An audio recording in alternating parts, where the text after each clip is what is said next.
السلام عليكم. بصوا يا جماعه، احنا النهارده معانا عربيه فيرنا.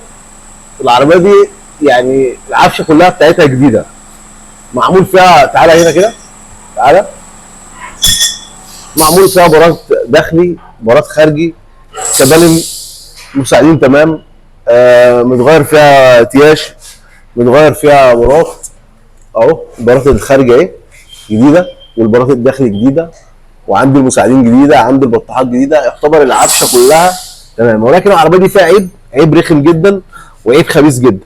العيب ده اللي هو ايه؟ لما تيجي تلف الدركسيون يمين، الدركسيون يبقى جاي معاك ايه؟ جاي معاك يمين. تيجي تلف الدركسيون شمال، الدركسيون يجي معاك بردك شمال. لو انت خدت طريق عدل على نفس اللفه اللي انت لاففها، هيفضل الدركسيون جايب معاك ايه؟ نفس اللفه. يعني انت لو خدت الدركسيون يمين ورديته الدركسيون بقى عدل، هيفضل معاك فيه سنه يمين. تجيبه كده تجيبه كده، تظبط زوايا العربيه مهما تظبط، العربيه عمرها ما هتظبط. طب ايه السبب؟ ايه؟ من العفشه كلها جديده. طبعا احنا مفورين الانطره زي ما انتم شايفين كده. تعالى بقى اقول لكم العيب ايه. بصوا يا جماعه، دي الركبه، دي الانطره طبعا كلها او الطبليه دي، مكان ما بيمسك علبه الدركسيون القفازين.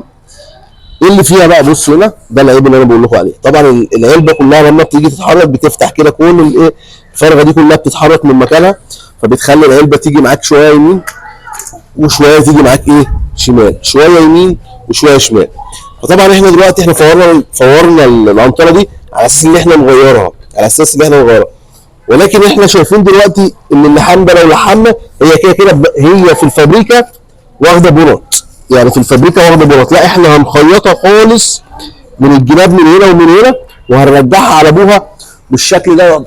يبقى انا رجعت الانطره دي جديده زي ما كانت، وعملت العيب اللي في ايه في العربيه. تعالى بقى اوريك بقى ايه. بصوا هنا، لو واخدين بالكم هتلاقوا ان الكاوتشه معلمه هنا، كاوتشه القفيز. بصوا اهو معلمه هنا. ليه؟